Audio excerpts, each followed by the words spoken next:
तर शिंदे आणि ठाकरेंचे खासदार दिल्लीला कसे गेले याची माहिती सुद्धा समोर आलेली आहे। एकनाथ शिंदे एअर इंडियाच्या विमानाने दिल्लीला गेल्याची माहिती। संजय जाधव आणि संजय देशमुख नांदेडवरून चार्टर्ड विमानाने दिल्लीला रवाना झालेले आहेत। नागेश पाटील आष्टीकर हैदराबादवरून विमानाने दिल्लीला गेले।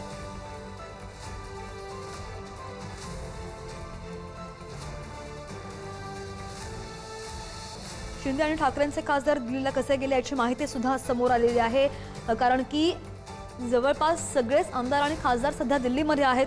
बऱ्याच बैठका होत आहेत, घडामोडींना वेग आलेला आहे आणि त्यातच आणखी एक महत्त्वाची अपडेट समोर आली आहे। एकनाथ शिंदे एअर इंडियाच्या विमानाने दिल्लीला गेल्याची माहिती समोर आली, तर संजय जाधव आणि संजय देशमुख नांदेडवरून चार्टर्ड विमानाने दिल्लीला रवाना झाले। नागेश पाटील आष्टीकर हैदराबादवरून विमानाने दिल्लीला रवाना झालेले आहेत।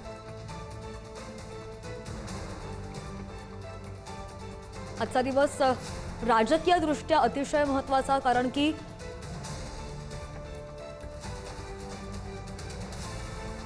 या सध्याच्या घडामोडी घडताना आपण पाहतोय। शिंदे आणि ठाकरेंचे खासदार दिल्लीला कसे गेले याची माहिती समोर आलेली आहे। कोणी कशी मदत केली, काही वेळापूर्वीच संजय राऊत यांची पत्रकार परिषद झाली, त्यालाच संजय शिरसाट यांनी सुद्धा प्रत्युत्तर दिलेलं आपण पाहिलं। संजय राऊतांनी जे आरोप केले संजय शिरसाटांनी फेटाळून लावलेत आणि या सगळ्या घडामोडींसंदर्भात आणखी माहिती कर आमचे प्रतिनिधी पंकज जळवी आपल्या सोबत आहेत।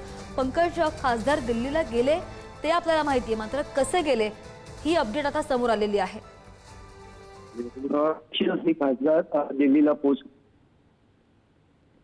आलेली आहे, त्यामध्ये शिंदे जे आहेत ते नेहमीप्रमाणे आहेत ते तिथे गेले। संजय जाधव आणि संजय देशमुख दोन्ही खासदार बाय रोड रस्त्याच्या मार्गाने नांदेडला पोहोचले आणि तिथून चार्टर्ड विमानाने ते दिल्लीला रवाना झाल्याची माहिती आहे।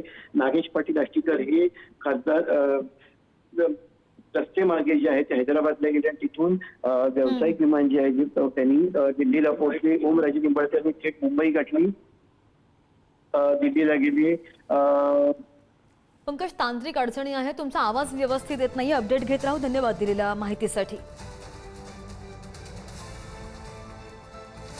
उपमुख्यमंत्री एकनाथ शिंदे कालच दिल्लीमध्ये दाखल झालेले आहेत आणि शिंदे यांची खासदारांसोबत गुप्त बैठक सुद्धा झाल्याचं कळतंय आणि आजही सगळे खासदार मिळून लोकसभा अध्यक्षांची भेट घेण्याची शक्यता ऑपरेशन टायगरच्या घडा